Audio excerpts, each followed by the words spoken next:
Of course, earlier on, we took the briefing of Nigeria's President Bola Tinubu and his French counterpart Emmanuel Macron during the state visit to France as they addressed the media. And of course, our correspondent Adefemi Akinsoya is live in Paris and she joins us now. Adefemi, it's great to see you. Thanks for joining us here on Newsday.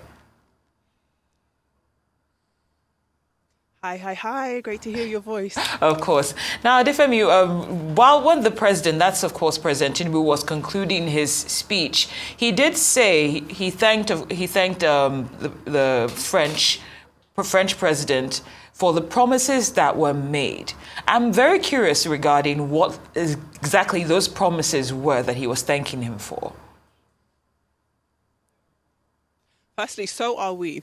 He made those comments. You know, the president did not speak for a long time at all. President Macron didn't speak for a long time, and definitely President Bola Tinubu did not speak for a long time.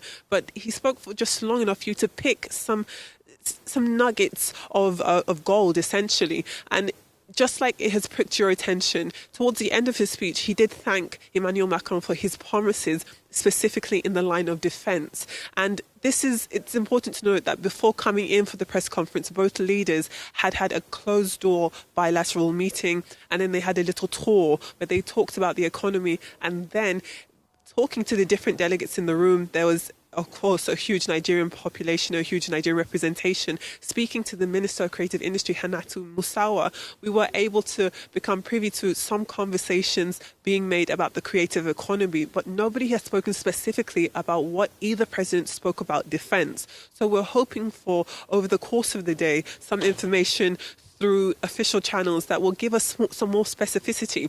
What was a little frustrating is that even though we were allowed to attend the press conference, we weren't allowed to ask any questions. No one asked any questions, actually. So all we had to do was listen to what both leaders had to say. And as you've rightfully picked up, these promises, when it comes to defense, lean towards security. And what's interesting is that President Tinubu did talk about the leaps and bounds and the progress Nigeria had made in line of security. So it will be interesting to see what role France is going to play in that, if at all. We do know that France does have, or has had, a heavy military presence in West Africa, especially the Sahel region, that has started to wilter away when you've got the likes of Mali, of Niger, of Burkina Faso, turning their backs away from their colonial rulers, turning their backs away from France traditionally, and focusing on a more military unit. This is something that is in the direct antithesis of what ECOWAS, what Bola Ahmed Tinubu, our president, the head of ECOWAS, is trying to move against. So it will be interesting, again, if we're able to get a bit more information about what these promises were,